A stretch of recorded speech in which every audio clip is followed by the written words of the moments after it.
The next chapter in the story of Moses says that Moses brought the people of Israel to meet God. I put in my book, which we're talking about, I remember being brought to meet Wendy's parents. I met Wendy when we were at Bible college together, and I'd never met her parents. And there came the day where I was to meet her parents, and I thought, gosh, how do I address them? What do I wear? This is going to be an important meeting. What to make a good impression? You get this story that God was to meet the people. They were to meet God.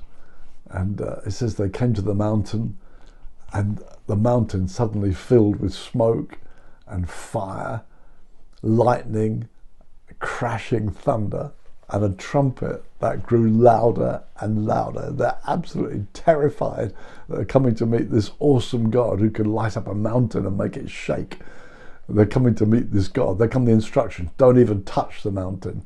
Anyone who touches the mountain will die. You think, wow, I'm coming to meet God. And they say, Moses, you go and talk to him. We're terrified. And there God makes covenant with them. He's rescued them from Egypt through the Red Sea, and actually bringing them to himself. They are his special treasure, his treasured possession. He loves them. It's like he's going to marry them. He's making covenant with them. And they get what we call the Ten Commandments. And really, it's not because God is a kind of finicky, ticking the box thing. It's like, this is who I am. You're to be my wife. This is the way I want you to be. I'm a jealous husband. And of course, the word jealous sounds kind of horrid word, full of kind of suspicion. But God's never suspicious. He knows all the truth. He's saying, this is what I want you to be like. I love you. I mean, every husband really who loves his wife is jealous. He doesn't want to share his wife with somebody else. And then he gives these kind of rules for life. Don't steal, don't kill, don't tell lies. And you know, to be honest, if everybody lived by that lifestyle, what a wonderful world we would live in. So they get these commandments, which sadly, when they were given, they were a wonderful expression of God's love to them. They weren't saved through the law. They've been saved by grace through the Red Sea. They were already saved. But here's the way I want you to live. But as it says in Galatians chapter 3, verse 21, if a law had been given which was able to impart life, then righteousness would come by the law. But the law written on stone couldn't impart any life. It just said this is God's holy requirement.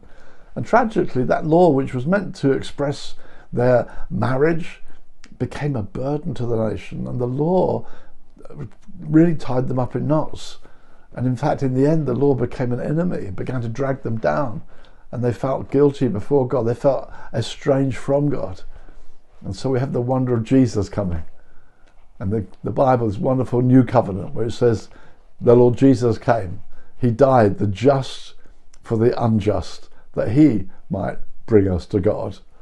So much more wonderful to be brought to God by Jesus than to be brought to God by Moses. Jesus has cleared the way for us.